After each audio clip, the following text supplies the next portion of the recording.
নমস্কাৰ ছাত্ৰ ছাত্ৰীসকল, আমি আজি বিদ্যুৎ প্ৰবাহৰ চুম্বকীয় ক্ৰিয়া পাঠটিৰ তৃতীয় খণ্ডত লৈ আহিছোঁ। আমি ইয়াৰ আগৰ খণ্ডটিত সলেনয়েড আৰু বৈদ্যুতিক মটৰৰ বিষয়ে আলোচনা কৰিছিলোঁ। আহাচোন আমি আজি এই খণ্ডটিত কি কি আলোচনা কৰিম চাওঁ।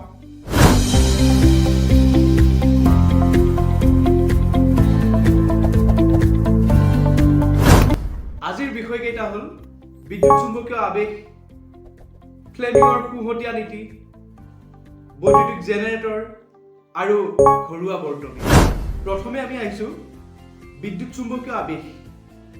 1831 চনত ইংৰাজ পদাৰ্থবিদ মাইকেল ফেৰাডে পোনপ্ৰথমবাৰৰ বাবে প্ৰমাণ কৰি দেখাইছিল গতিশীল চুম্বক ক্ষেত্ৰই বিদ্যুৎ উৎপন্ন কৰে। তেওঁ তাৰ বাবে এটা পৰীক্ষা কৰিছিল, এটা পৰিবাহী কুণ্ডলীৰ সৈতে গেলভেনোমিটাৰ সংযোগ কৰিছিল আৰু এই পৰিবাহী কুণ্ডলীটোৰ ওচৰলৈ এডাল চুম্বক, দণ্ড চুম্বক এডাল অগা পিছা কৰি কাষলৈ অনা নিয়া কৰিছিল। আৰু যেতিয়াই দণ্ড চুম্বকডাল কুণ্ডলীটোৰ কাষলৈ লৈ অহা হয় তেতিয়াই গেলভেনোমিটাৰৰ কাঁটাডাল বিক্ষেপণ ঘটে। অৰ্থাৎ ইয়ে প্ৰমাণ কৰে যে যেতিয়া গতিশীল চুম্বক ক্ষেত্ৰ পৰিবাহীৰ কাষলৈ অনা হয় ই বিদ্যুৎ উৎপন্ন কৰে।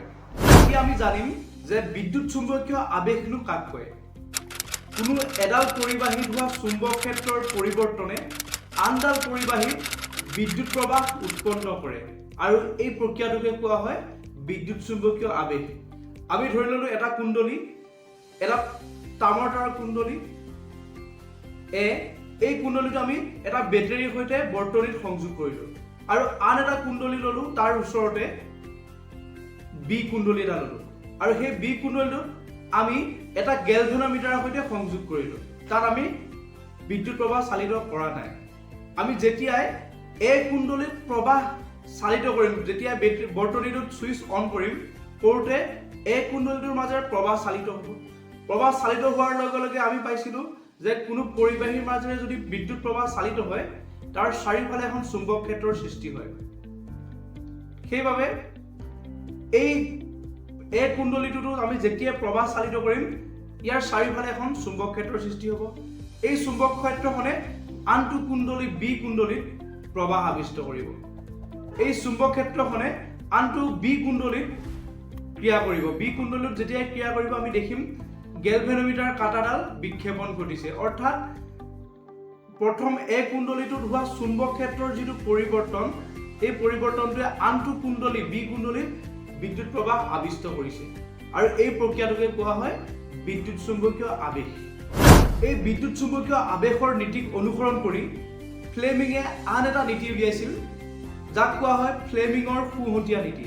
এই নীতি অনুসৰি সোঁহাতৰ বুঢ়া, তৰ্জনী আৰু মধ্যমা এই আঙুলি তিনিটা যদি আমি পৰস্পৰ লম্বভাৱে মেলি দিওঁ, যদিহে তৰ্জনী আঙুলিয়ে চুম্বক ক্ষেত্ৰৰ দিশ সূচায়, বুঢ়া আঙুলিয়ে পৰিবাহীৰ দিশ সূচায়, তেন্তে মধ্যমা আঙুলিয়ে উৎপন্ন হোৱা প্ৰবাহৰ দিশ সূচাব আৰু ইয়াকে ফ্লেমিঙৰ সোঁহতীয়া নীতি বোলে।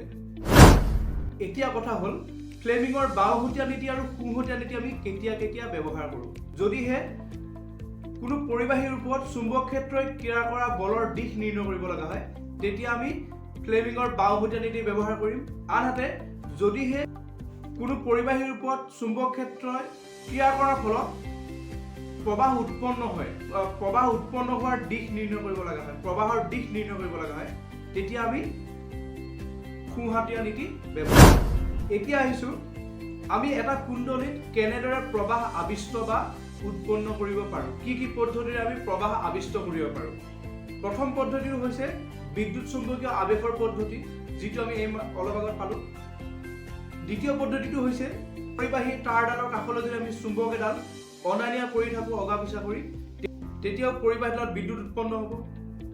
তৃতীয়তে আমি ঘৰখনৰ ফলত, কোনো দুখন পৃষ্ঠৰ ঘৰখনৰ ফলতো আমি বিদ্যুৎ উৎপন্ন কৰিব। এতিয়া আমি আহিছোঁ বৈদ্যুতিক জেনেৰেটৰ।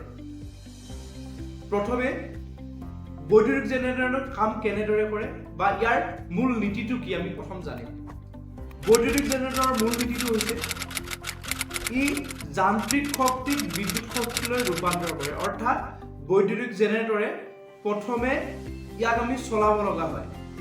বৈদ্যুতিক জেনেৰেটৰক আমি প্ৰথমে চলাব লগা হয় আৰু তাৰ পিছতহে ই ঘূৰি বিদ্যুৎ প্ৰবাহ উৎপন্ন কৰে। আনহাতে আমি মটৰটোৰ ক্ষেত্ৰত পাইছিলো যে মটৰটো প্ৰথমে বিদ্যুৎ প্ৰবাহ সংযোগ কৰিব লগা হয়, কাৰেণ্ট দিব লগা হয়, তাৰপিছত মটৰটো ঘূৰে। আৰু মটৰটোৰ মূল নীতিটো আছিল যে ই বিদ্যুৎ শক্তিক যান্ত্ৰিক শক্তিলৈ ৰূপান্তৰ কৰে। কিন্তু আমাৰ জেনেৰেটৰটোৱে যান্ত্ৰিক শক্তিক বিদ্যুৎ শক্তিলৈ ৰূপান্তৰ কৰে। এতিয়া আহিছো বৈদ্যুতিক জেনেৰেটৰৰ গঠন প্ৰণালী। বৈদ্যুতিক জেনেৰেটৰটো কেনেদৰে গঠন কৰা হয়। ইয়াৰ বাবে আমি প্ৰথমে এটা তামৰ তাৰৰ আয়তাকাৰ ABCD এটা কুণ্ডলী ললো। এই কুণ্ডলীটো আমি মটৰটোত যেনেদৰে চুম্বক ক্ষেত্ৰৰ দুই মেৰুৰ মাজত ৰাখিছিলো, ইয়াতো ঠিক তেনেদৰে কুণ্ডলীটো চুম্বক ক্ষেত্ৰৰ দুই মেৰুৰ মাজত ৰাখিলো। আৰু কুণ্ডলীটোৰ দুইটা প্ৰান্ত দুটা সম্পূৰ্ণ আঙুঠি R1 আৰু R2ৰ সৈতে সংযোগ কৰিলো। ইয়াৰ আগত আমি মটৰৰ ক্ষেত্ৰত দুটা ফলা আঙুঠি ব্যৱহাৰ কৰিছিলো। আমি জেনেৰেটৰৰ ক্ষেত্ৰত দুটা সম্পূৰ্ণ আঙুঠি ব্যৱহাৰ কৰিম। এই আঙুঠিকেইটাৰ ভিতৰত অন্তৰিত কৰি আমি এডাল অক্ষদণ্ড ৰখালো। তাৰপিছতে আমি এই আঙুঠিকেইটাৰ সৈতে দুডাল বাৰ্ছ, পৰিবাহী বাৰ্ছ B1 আৰু B2 সংযোগ কৰিলো।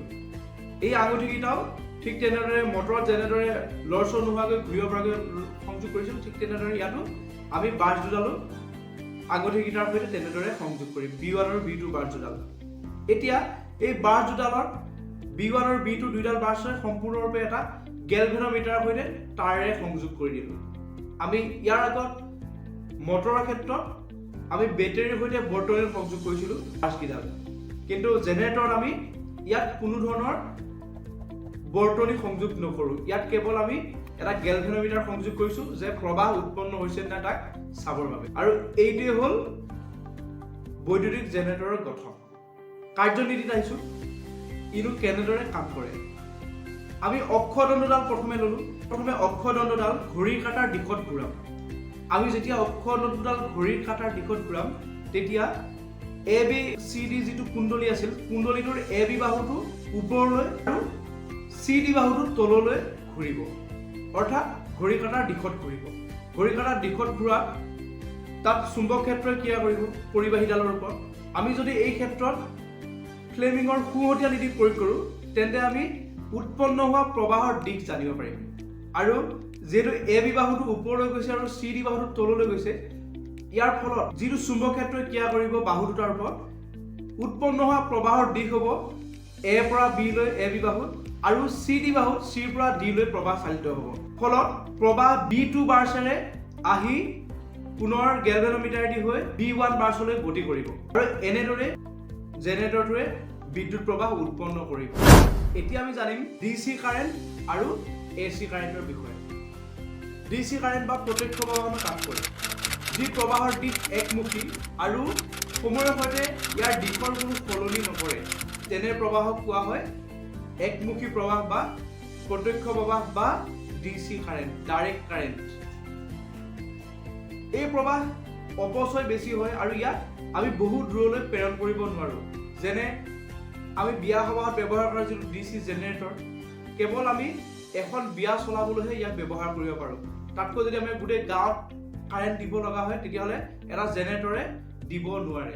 অৰ্থাৎ DC ডাইৰেক্ট প্ৰবাহটো আমি বেছি দূৰলৈ প্ৰেৰণ কৰিব নোৱাৰো। আৰু এইটো ব্যৱহাৰৰ ক্ষেত্ৰত অপচয় যথেষ্ট হয়। DC জেনেৰেটৰে শক্তি অপচয় যথেষ্ট কৰে আৰু ইয়াক আমি বহু দূৰলৈ প্ৰেৰণ কৰিব নোৱাৰো। এইটো হ'ল ইয়াৰ সীমাবদ্ধতা। ইয়াৰ উদাহৰণ হ'ল বেটেৰী, তাৰপিছত আমাৰ সৌৰ কোষ, DC জেনেৰেটৰ ইত্যাদি। এতিয়া আমি যাম পৰিৱৰ্তী প্ৰবাহ, অৰ্থাৎ অল্টাৰনেটিং কাৰেণ্ট, AC কাৰেণ্ট। যি প্ৰবাহৰ দিশ সময়ৰ সৈতে সলনি হয়, তেনে প্ৰবাহক কোৱা হয় অল্টাৰনেটিং কাৰেণ্ট। আৰু AC কাৰেণ্টক আমি বহু দূৰলৈ প্ৰেৰণ কৰিব পাৰোঁ। এই AC কাৰেণ্টৰ শক্তিৰ অপচয় হাৰ নগণ্য, অৰ্থাৎ কোনো ধৰণৰ শক্তি অপচয় নোহোৱাকৈ আমি ব্যৱহাৰ কৰিব পাৰোঁ। যেনে আমি বৰ্তমান সময়ত ঘৰত ব্যৱহাৰ কৰি থকা যিটো কাৰেণ্ট, আমাৰ মিটাৰ চিষ্টেম লাগি আছে, মিটাৰ লাগি আছে, আৰু মিটাৰ থকা মানে এইটোৱে বুজায় যে আমি শক্তি অপচয় কৰা নাই, আমি হিচাপত শক্তি খৰচ কৰিছোঁ।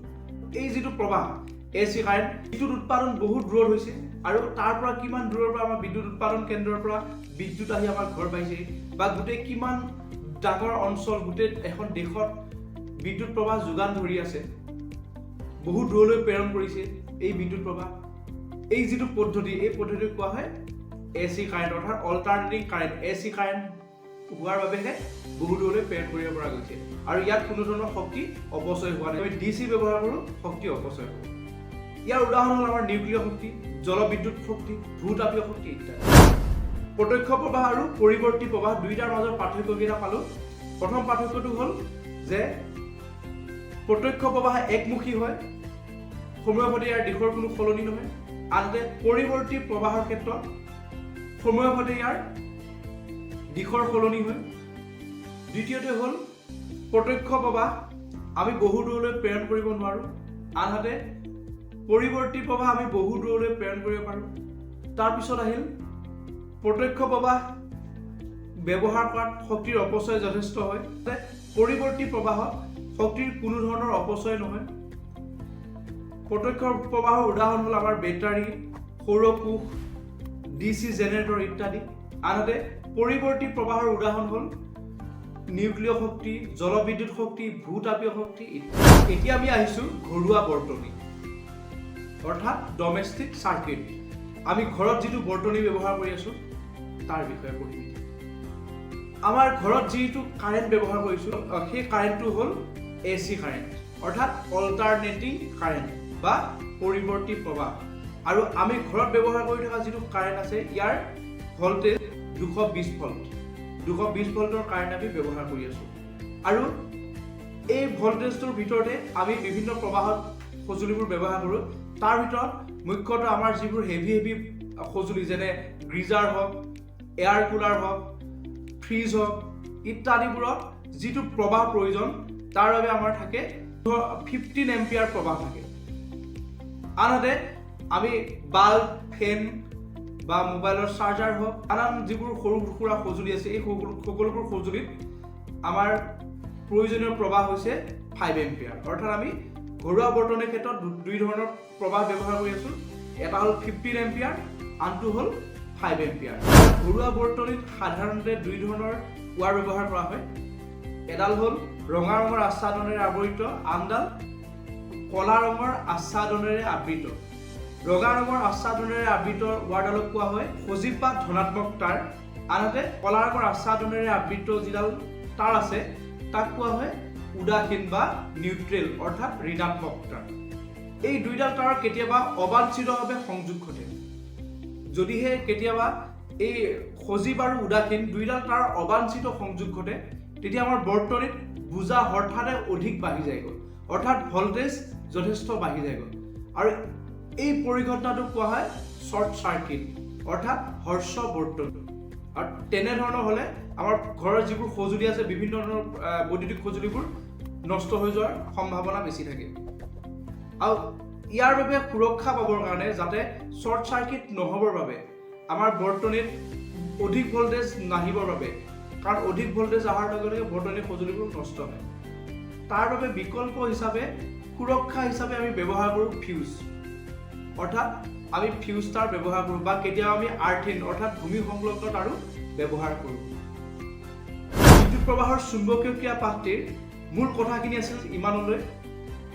আৰু তোমালোকে যদি ইয়াতকৈ অধিক জানিব বিচাৰা তেন্তে তোমালোকৰ ডেছক্ৰিপশ্যনতে আমাৰ সম্পূৰ্ণ পাঠটিৰ PDF লিংক দিয়া হৈ আছে।